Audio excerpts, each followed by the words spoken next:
الحمد لله وكفى والسلام على عباده الذين اصطفى خصوصا على سيد الرسل وخاتم الأنبياء أما بعد فأعوذ بالله من الشيطان الرجيم بسم الله الرحمن الرحيم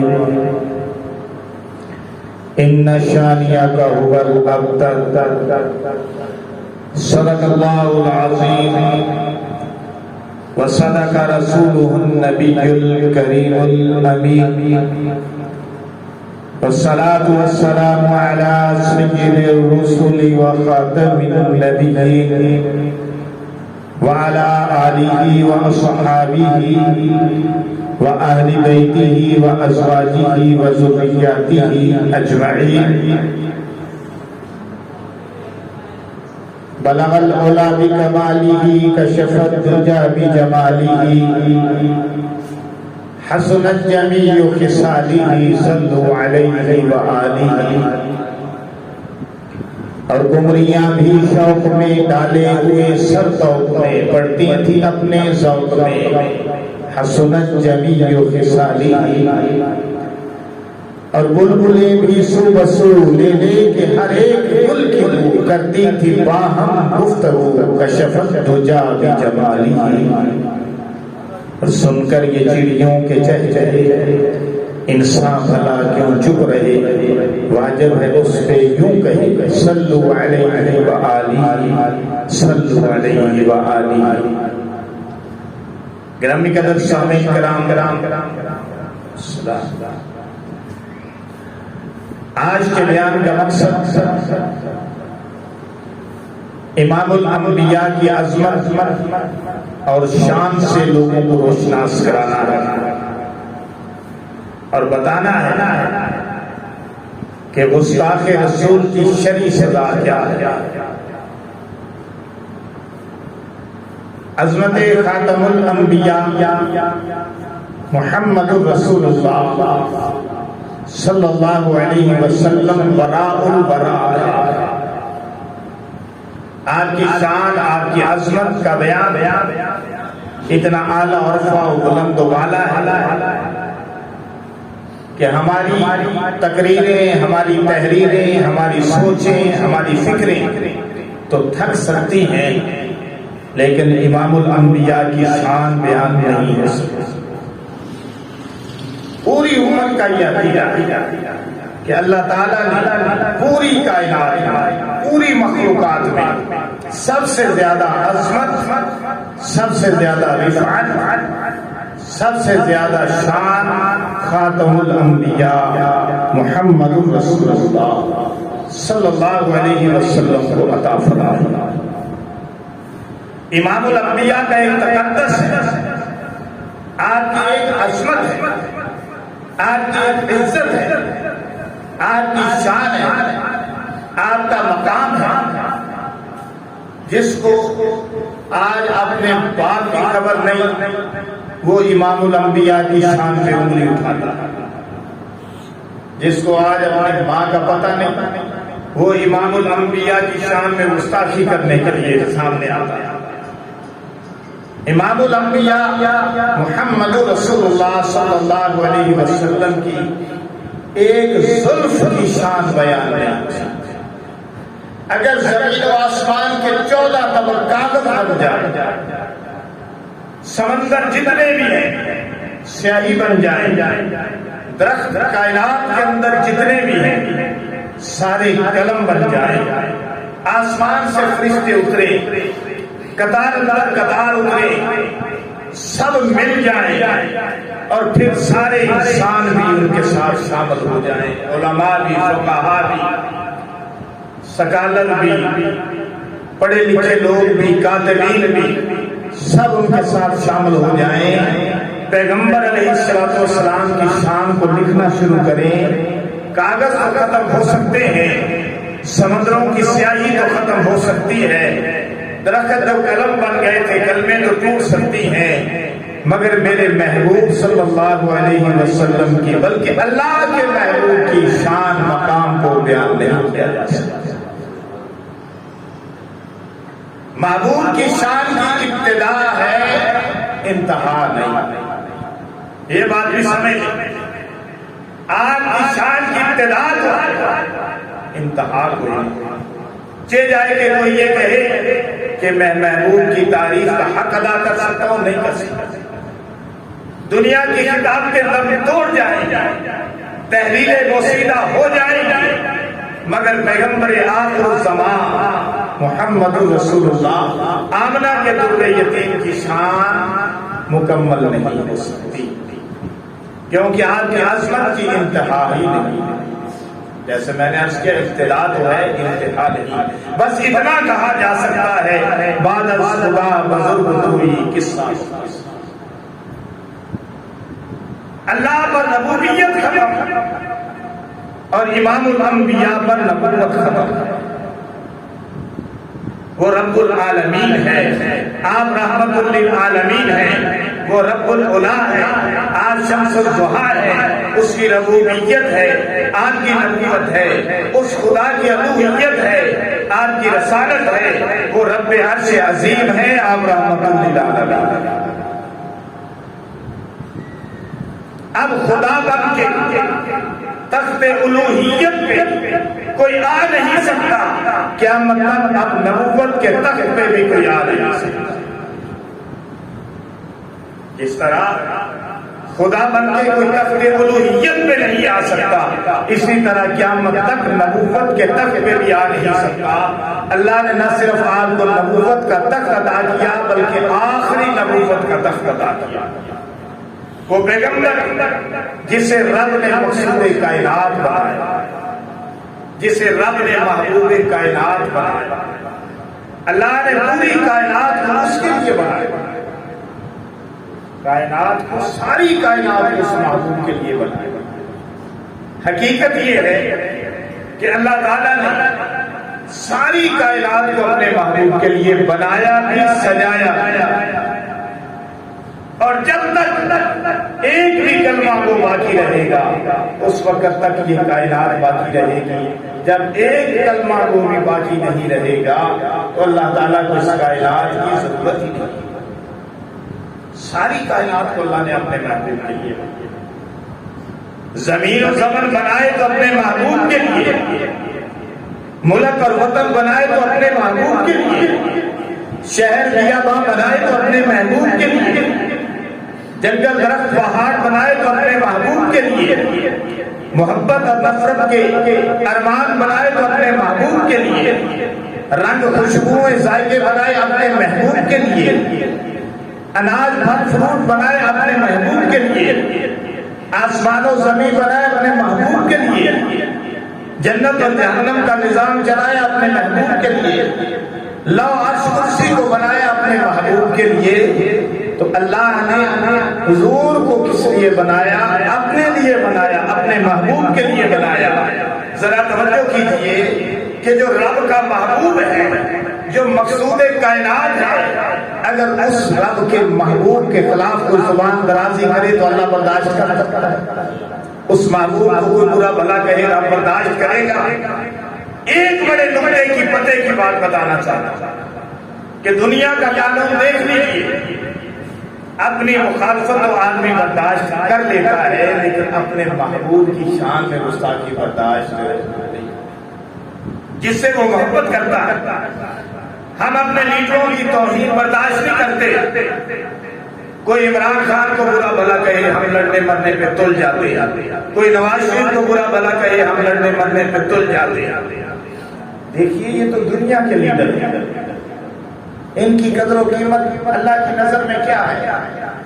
وہ محبوب کائنات جس کے لیے اللہ نے کائنات کو بنایا، سجایا، مہکایا، چلایا، دوام عطا فرمایا، اس محبوب کی شان میں رب کو گستاخی برداشت کر سکتا ہے؟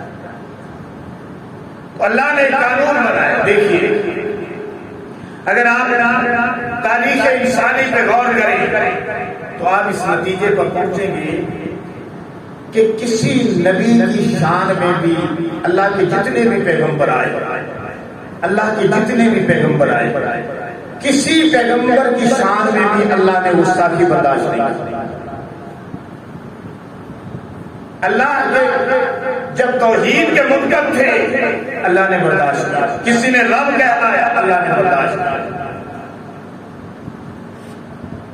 اللہ کے ساتھ دشمنی کی اللہ نے برداشت کیا، لیکن جب پیغمبر تشریف لائے ان کی شان میں اگر کسی نے گستاخی کی تو رب نے برداشت نہیں کیا، اس قوم کو تہس نہس کر دیا، اس قوم پر اللہ تعالیٰ نے عذاب دیا۔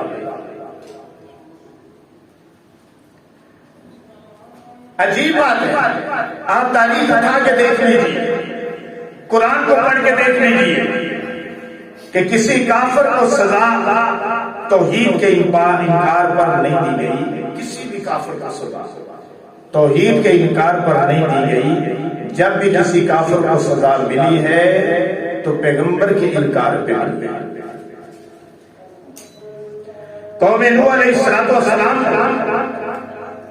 عذاب میں مبتلا اس وقت کیا گیا جب انہوں نے پیغمبر کی گستاخی کی۔ نمرود ربوبیت کا دعوے دار تھا، اللہ نے اسے سزا اس وقت دی جب اس نے ابراہیم علیہ السلام کی توحید۔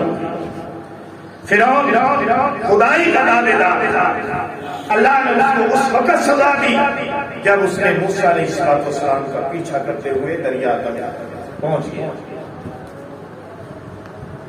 پیغمبر علیہ السلام کی شان میں جب ابو لہب نے گستاخی کی، امیہ نے گستاخی کی، ام جمیل نے گستاخی کی، جس نے بھی گستاخی کی اللہ نے چن چن کے اسے معاف۔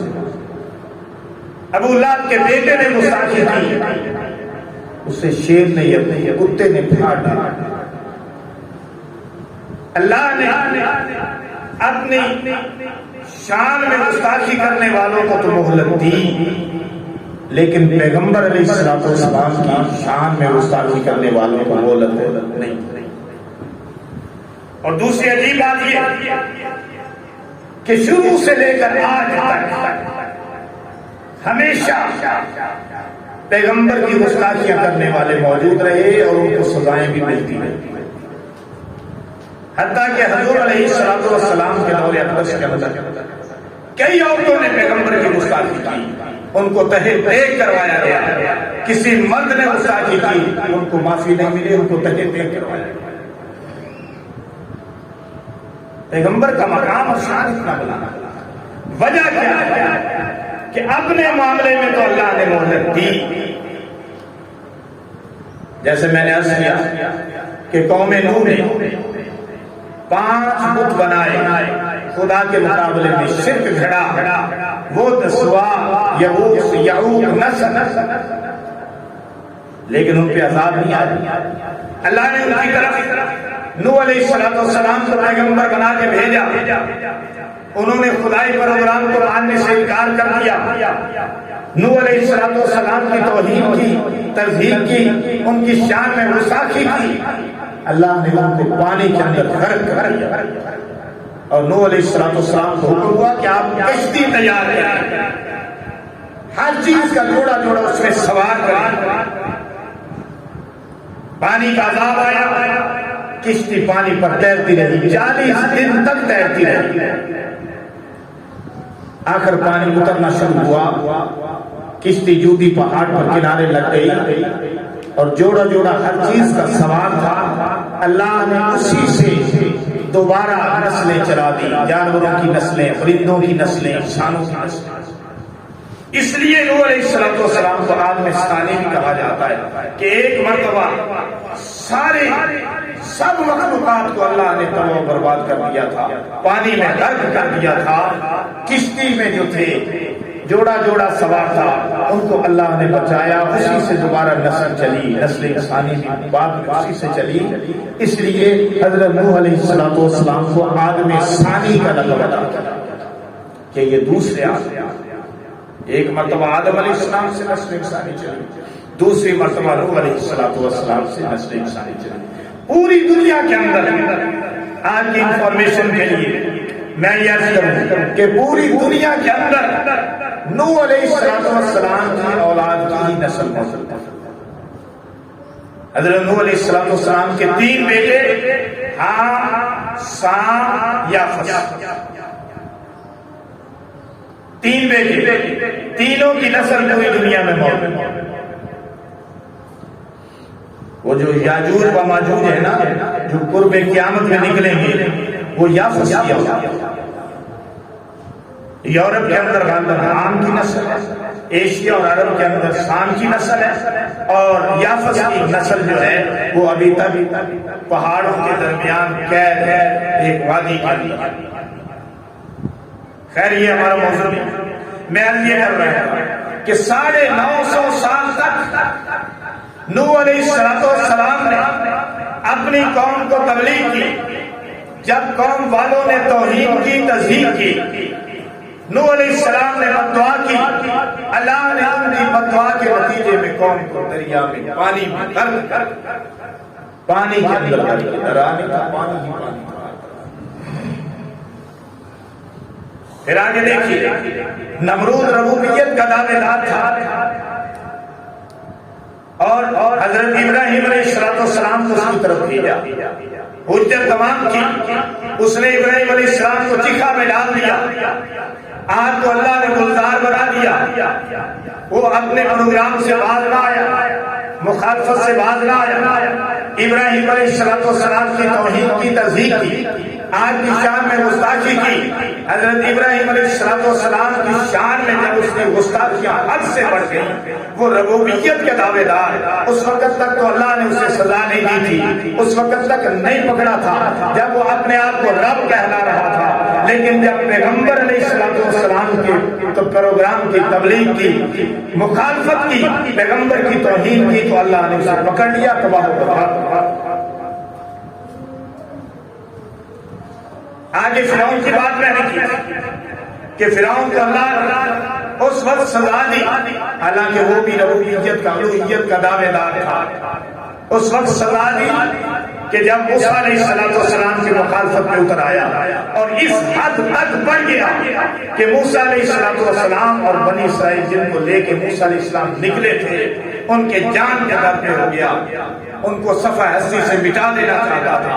اللہ نے فرمایا یہ تمہیں صفحہ ہستی سے نہیں مٹا سکتا، اس کو آج میں صفحہ ہستی سے مٹا دوں گا، کیونکہ اس نے پیغمبر موسیٰ علیہ السلام کی گستاخی کی ہے، آپ کی شان کو جو ہے، آپ کی شان میں گستاخی کی ہے، آپ کی توہین کی ہے، تذہین کی ہے۔ آج اگر یہ بدمعاش ہوتے اور پیغمبر نبی آخر الزمان کی شان کو گھٹانے کی کوشش کرتے ہیں، پیغمبر کی شان کو اللہ نے بہت بلند کیا، پیغمبر کی شان کو تو گھٹا نہیں سکتے۔ قرآن کی ایک ایک آیت پہ پیغمبر کی شان، قرآن کے ایک ایک نقطے پہ پیغمبر کی شان، حدیث کے ایک ایک بول کے اندر پیغمبر کی شان، اللہ کی آیتوں میں قرآن کی شان، پیغمبر کی شان۔ اللہ نے اپنے پیغمبر کی شان کو اتنا بلند کیا ہے، اتنا بلند کیا ہے کہ اللہ نے خود قرآن میں فرما دیا، وَرَفَعْنَا لَكَ ذِكْرَكَ، اے پیغمبر ہم نے آپ کی شان کو بلند کر دیا، آپ کے مقام کو بلند کر دیا، آپ کے ذکر کو بلند کر دیا۔ یہ بھونتے رہے، آپ کی شان اللہ نے جو بلند کر دی ہے، جس کی شان اللہ بلند کرے ساری کائنات کے لوگ مل جائیں، شان کو گھٹا نہیں سکتے۔ علماء کی زبان پہ آپ کی شان، سراخانوں کی زبان پہ آپ کی شان، بزرگوں کی زبان پہ آپ کی شان، اولیاء کی زبان پہ آپ کی شان، فقہاء کی زبان پہ آپ کی شان۔ اللہ نے آپ کی شان کو اتنا بلند کیا ہے کہ کائنات کے اندر اللہ کے بعد اگر کسی کی تعریف ہو رہی ہے تو میرے اور آپ کے نبی امام الانبیاء کی تعریف ہو رہی ہے۔ اللہ نے تو اپنے نام کے ساتھ اپنے پیغمبر کا نام ملا لیا، اللہ نے تو اپنے ذکر کے ساتھ اپنے پیغمبر کا ذکر ملا لیا ہے کہ جہاں جہاں اللہ کا ذکر ہوگا وہاں وہاں پیغمبر علیہ السلام کا ذکر۔ تو یہ کون ہوتے ہیں شان گھٹانے والے؟ ان کی کیا جرات ہے؟ اللہ نے تو اپنے پیغمبر کے لیے ساری کائنات کو بنایا۔ اب میں یہ نقطہ بیان کر رہا تھا کہ اللہ نے ربوبیت کا انکار کرنے والوں کو فوری طور پر نہیں پکڑا، الوہیت کا انکار کرنے والوں کو فوری طور پر نہیں پکڑا، مشرکوں کو فوری طور پر نہیں پکڑا۔ مشرکین مکہ کو دیکھ لیجیے، ہم نے نوح علیہ السلام کی مثال بیان کیا، ہم نے ابراہیم علیہ السلام کی مثال بیان کیا، ہم نے موسیٰ علیہ السلام کی مثال بیان کیا۔ اب محمد رسول اللہ صلی اللہ علیہ وسلم کی طرف آ جائیے کہ مشرکین مکہ بت بنائے ہوئے تھے، خانہ کعبہ کو 360 بتوں سے سجایا، 360 بتوں کی پوجا کرتے تھے۔ حج کے ہر مناسک میں شرک داخل کر دیا تھا، پہلے بتوں کی پوجا کرتے تھے، بعد میں خدا کی بات کرتے تھے۔ شرک سے آلودہ کیا ہوا تھا، شرک سے آلودہ کیا ہوا تھا سرزمین عرب۔ اللہ نے ان کی طرف پیغمبر نبی آخر زمان آمنہ کے دور یتیم کو بھیجا، حضور علیہ السلام تشریف لائے، وہ قوم حضور علیہ السلام کی مخالفہ ہو گئی، برسر پیکار ہو گئی۔ بڑے بڑے سرداروں کو اللہ نے پیغمبر علیہ السلام کی شان کے گستاخی کی پاداش میں صفحہ ہستی سے مٹا دیا۔ حضور علیہ السلام نے جب پہاڑی پہ کھڑے ہو کر بات فرمایا، اپنی قوم کو اکٹھا کیا اور ان کے سامنے ایک پروگرام رکھا کہ کہہ دو کہ اللہ کے سوا کوئی معبود نہیں اور میں اللہ کا رسول ہوں۔ اگر تم میری بات کو سچ مانتے ہو، حق مانتے ہو، تو پھر اس کو تسلیم کرو۔ انہوں نے کہا ہم آپ کی بات کو سچ بھی مانتے ہیں، آپ کو سچا بھی مانتے ہیں، صادق و امین بھی مانتے ہیں، لیکن آپ کے کلمے کو ہم فوری طور پر قبول کرنے کو تیار نہیں۔ قوم والوں نے انکار کر دیا، لیکن ابو لہب نے کیا کیا؟ ابو لہب بدبخت نے پتھر اٹھایا اور پیغمبر نبی آخر الزمان کی پیشانی اقدس میں مارا، خون کا فوارہ نکلا۔ اللہ کو بڑا غصہ آیا اور ساتھ ابو لہب نے یہ بات کی، تبًا لک یا محمد، اے محمد استغفر اللہ، تیرے ہاتھ ٹوٹ جائیں، کیا تو نے ہمیں اس لیے بلایا؟ تو نے ہمیں اس پروگرام کے لیے بلایا؟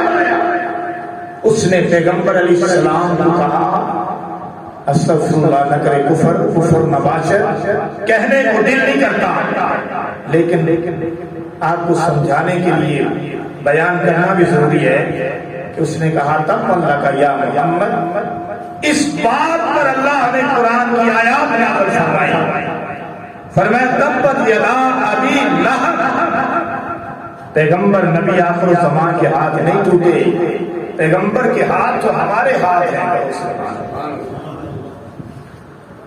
پیغمبر کے ہاتھوں کو اللہ نے اپنے ہاتھ قرار دیا، وما رمیت اذ رمیت ولکن اللہ رمی۔ اے پیغمبر، آپ نے مٹھی جو کنکریوں کی بھر کے پھینکی تو وہ آپ نے نہیں پھینکی، در حقیقت اللہ نے پھینکی۔ ظاہراً آپ کے ہاتھ تھے لیکن حقیقت میں اللہ کے ہاتھ تھے۔ جس کے ہاتھوں کو اللہ نے اپنے ہاتھ قرار دیا وہ کبھی ٹوٹ سکتے؟ اللہ نے فرمایا ابو لہب تیرے ہاتھ ٹوٹ گئے، تبت یدا ابی لہب وتب، ہاتھ ابو لہب کے ما اغنی عنہ مالہ وما کسب، اور تیرا مال تیرا کمایا ہوا تیرے کام نہیں آیا، نہ آئے گا۔ اور ہوا بھی یہی کہ بری موت مرا۔ اور میں آپ کو یہ بتا دوں کہ گستاخیاں کرنے والے بڑے گزر گئے، مردار ہو گئے، ذلیل رسوا ہو کے مرے، جنہوں نے بھی پیغمبر کی شان میں گستاخیاں کی، چاہے وہ ہندوؤں میں تھے، چاہے کوئی بدبخت ہندوستان سے اٹھا جیسے آج وہ بدبخت اٹھے بی جے پی کے رہنما، آج پیغمبر کی شان میں گستاخیاں کرنے، انہیں سبق سیکھنا چاہیے تھا کہ ان سے پہلے کتنے بدبخت ہیں جو مردار ہوئے ہیں، جن کو اللہ نے ذلیل و رسوا کیا ہے، کہ پیغمبر تو اللہ کا محبوب ہوتا ہے، اور جیسے میں نے پہلے عرض کیا کہ محبوب کی شان میں تو کوئی گستاخی برداشت نہیں کر سکتا، اور اس پہ مثالیں میں نے دی کہ اللہ کی ذات کے ساتھ شرک کیا، اللہ نے فوری نہیں پکڑا، کفر کیا، اللہ نے فوری نہیں پکڑا، لیکن جب پیغمبر علیہ السلام کی شان میں گستاخی ہوئی، پیغمبر کی بددعا شامل ہوئی، تو اللہ نے فوری طور پر شان پیغمبر کی کسی نے گھٹائی، جواب رب نے دیا۔ شان پیغمبر کی گھٹائی، جواب رب نے دیا۔ وَرَفَعْنَا لَكَ ذِكْرَكَ، ہم نے تو آپ کے ذکر کو بلند کیا۔ اسی طرح سورہ کوثر کے اندر جب مشرکین مکہ نے یہ کہا کہ آپ کی نرینہ اولاد تو زندہ ہی نہیں رہی، لہذا آپ کا سلسلہ نسب آگے چلے گا ہی نہیں، آپ کے تو بیٹے بچپن میں فوت ہو گئے، آپ کا سلسلہ نسب آگے نہیں چلے گا۔ اللہ نے تو آپ کے بچوں کو، بیٹوں کو بچپن میں لے لیا، دیا، پھر لیا، امانت واپس لے لی، تو اس لیے لیا کہ پیغمبر علیہ السلام کے بعد کوئی نبی نہیں، کیونکہ پہلے اللہ کا یہ طریقہ چلا رہا تھا کہ پیغمبر کی زندگی میں پیغمبر کی اولاد میں سے نبی ہوتے تھے، پیغمبروں کی اولاد نبی نہیں، تو یہ سلسلہ اللہ نے بند کرنا تھا۔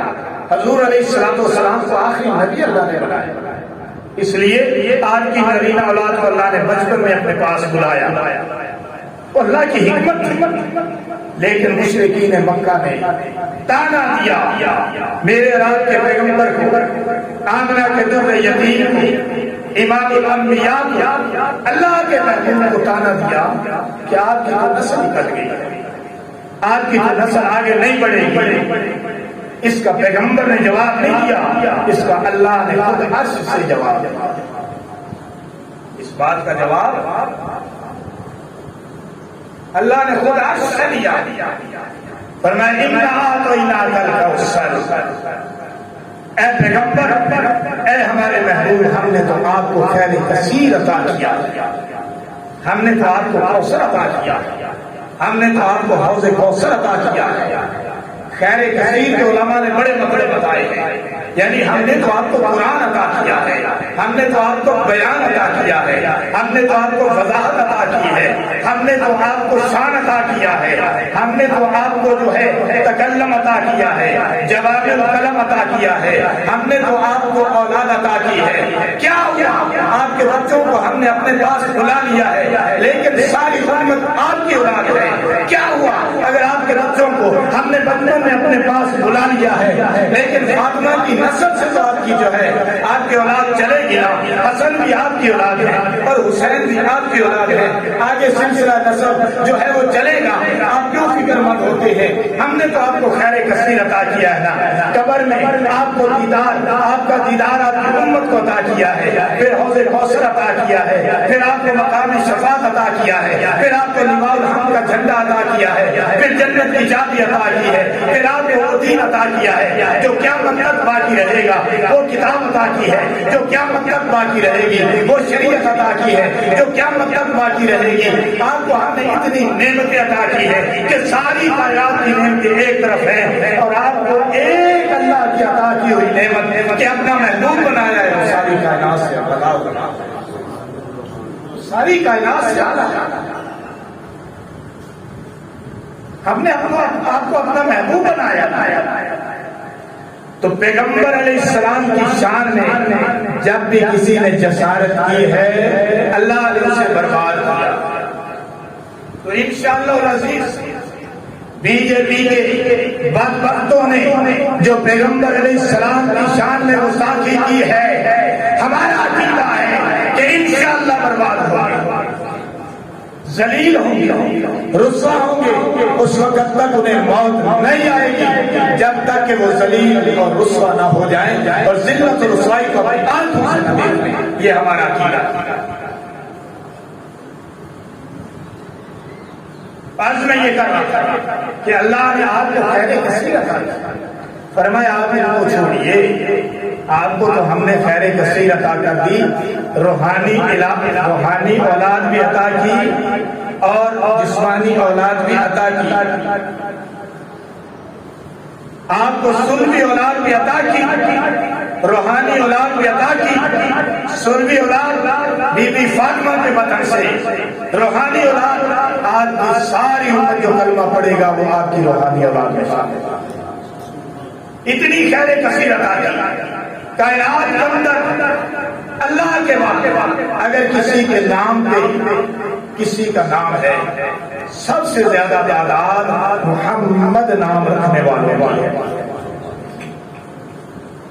اس کے بعد باقی صحابہ کرام، اس کے بعد علی بن مرتضیٰ کا نمبر ہے، اس کے بعد ابوبکر صدیق کا نمبر ہے، اس کے بعد عمر فاروق کا نمبر ہے، اس کے بعد عثمان غنی کا نمبر ہے. کہ لوگوں نے جو اپنے بچوں کے نام رکھے ہیں، سب سے پہلے اللہ کے نام کی نسبت کے ساتھ، پھر محمد رسول اللہ کے نام کی نسبت کے ساتھ، پھر علی بن مرتضیٰ کی نسبت کے ساتھ، پھر جو ہے ابوبکر کی نسبت کے ساتھ، پھر عمر کی نسبت کے ساتھ، پھر عثمان کی نسبت کے ساتھ، پھر عبداللہ بن مسعود کی نسبت کے ساتھ، پھر ابو ہریرہ کی نسبت کے ساتھ. اس طرح باقی صحابہ کی نسبت کے ساتھ بعد میں نام آتے ہیں، پیغمبروں کی نسبت کے ساتھ بعد میں نام آتے ہیں. اللہ کے بعد ساری کائنات میں جو نام بلند ہے، جس کی تعریف ہو رہی ہے، وہ میرے اور آپ کے نبی امام الانبیاء محمد رسول اللہ کا ہے.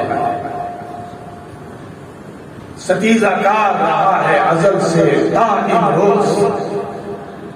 علامہ اقبال نے کہا ستیزہ کار رہا ہے ازل سے دائم روز، چراغ مصطفی سے شرار مولا. ایک طرف مصطفیٰ کا چراغ ہے اور ایک طرف ابو لہب کا شرار ہے، لیکن کامیاب کون ہے؟ مصطفیٰ کا چراغ ہے. ہم مصطفی مسلمانوں کو کیا کرنا چاہتا؟ یہ تو ہم دیکھتے ہی ہیں کہ کبھی کوئی خاکے بنا کے پیغمبر کی شان گھٹانے کی کوشش کرتا ہے، کبھی کوئی بکواس کر کے گھٹانے کی کوشش کرتا ہے، کبھی کوئی بہتان لگا کے الزام لگا کے گھٹانے کی کوشش کرتا ہے. لیکن رب جس کی شان بڑھائے اس کی شان کون گھٹائے؟ ورفعنا لک ذکرک، اس کی شان تو اللہ نے بلند کی ہے. اللہ کتنی بلند ہے؟ فرمائے زمین سے بلند، نباتات سے بلند، جمادات سے بلند، سورج چاند ستاروں سے بلند. اللہ بس فرمائے نہیں، لو سے بلند، قلم سے بلند، عرش سے بلند، کرسی سے بلند. بعد از خدا بزرگ توئی قصہ مختصر. خدا کے بعد اگر کسی کا مقام ہے تو میرے اور آپ کے نبی امام الانبیاء محمد رسول اللہ صلی اللہ علیہ وسلم ہے، کہ جس کے لیے اللہ نے کائنات کو بنایا، جس کے لیے اللہ نے کائنات کو بنایا.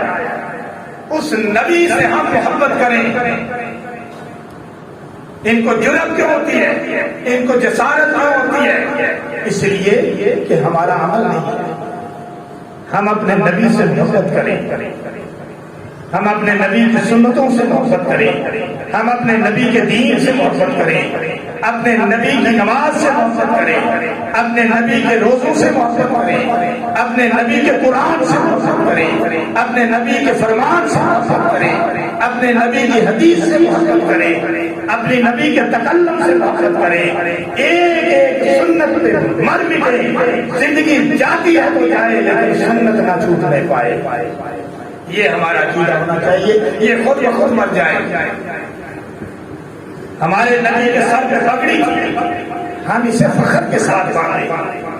ہمارے نبی کا لباس حیادار تھا، ہم فخر سے پہنتے ہیں. ہمارے نبی صلی اللہ علیہ وسلم حیا والے تھے، ہم حیا اختیار کریں. وفا والے تھے، وفا اختیار کریں. سچے تھے، سچائی اختیار کریں. پیغمبر علیہ الصلوۃ والسلام اللہ کے محبوب ہیں. جو آپ کی سنتیں ہیں ہم ان سے پیار کریں. جب ہم ان سے پیار کریں گے انشاءاللہ العزیز یہ گستاخان اپنی موت خود مر جائیں گے. آج مسلمان نام کا مسلمان ہے، کام کا مسلمان نہیں. صبح اذان ہوتی ہے، ہم بستر چھوڑنے کو تیار نہیں. ظہر کی اذان ہوتی ہے ہم کاروبار چھوڑنے کو تیار نہیں. عصر کی اذان ہوتی ہے ہم کاروبار چھوڑنے کو تیار نہیں. مغرب کی اذان ہوتی ہے ہم گھر بار چھوڑنے کو تیار نہیں. عشاء کی اذان ہوتی ہے ہم موبائل کو نیند کو چھوڑنے کے لیے تیار نہیں. یہ ہم مسلمان ہم عملی طور پر آج بہت کمزور مسلمان ہیں. وہ آپ سکھ جس کے گانے گاتے ہیں اور جس کے گانوں کو آپ اپنی ڈیپیاں لگاتے ہیں اور وہ کیا جو بناتے ہیں آپ ٹک ٹاک سا بناتے ہیں، اس کے پیچھے وہ جو سکھ اگلے دن مارا گیا اس سکھ کے گانے لگاتے ہیں آپ. محمد رسول اللہ کی نعت نہیں لگا سکتے. سکھ نے اپنی پگڑی نہیں چھوڑی. سکھ نے پگڑی چھوڑی ہے بتاؤ؟ سکھ نے داڑھی چھوڑی ہے بتاؤ؟ سکھ نے اپنا طریقہ نہیں چھوڑا. ہندو نے اپنا طریقہ نہیں چھوڑا. اپنا لباس نہیں چھوڑا. واجپائی کو دیکھ لو، وہ پجامی پہنی ہوئی ہے، گال میں صافہ ہے، داڑھی رکھی ہوئی ہے جی، اور وہ جو ان کا جو طریقہ ہے شیروانی پہنی ہوئی ہے، بیس کوٹ پہنتے ہیں وہ لوگ. ہندو اپنا طریقہ نہیں چھوڑ رہے. انگریز نے اپنا طریقہ نہیں چھوڑا. یہودی نے اپنا طریقہ نہیں چھوڑا. عیسائی نے اپنا طریقہ نہیں چھوڑا. مسلمان نہ تیتر نہ بٹیر، نہ ادھر کے نہ ادھر کے.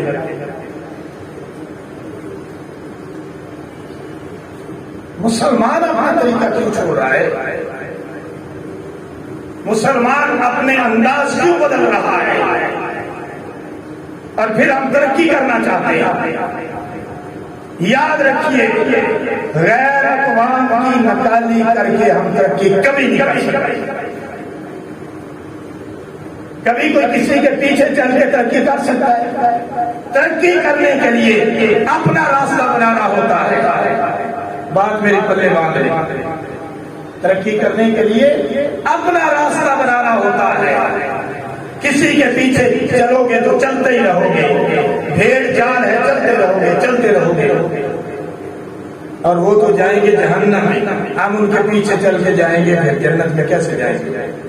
ہمارے پاک پیغمبر امام الانبیاء محمد رسول اللہ صلی اللہ علیہ وسلم نے ہمیں ایک راستہ دیا، ہمیں ایک دین دیا، ہمیں لاہ عمل دیا، ہمیں پروگرام دیا، ہمیں منصور دیا ہے، ہمیں قرآن دیا ہے، اللہ کا کلام دیا ہے. ہم اس کو چھوڑ کر غیر اقوام کے پیچھے چل رہے ہیں.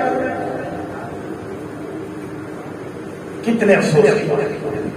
اپنا لباس اختیار کرو، ٹوپی پہ فخر کرو، پگڑی پہ فخر کرو، اپنے سلوار قمیض پہ فخر کرو. یہ سنت کے قریب تر ہے.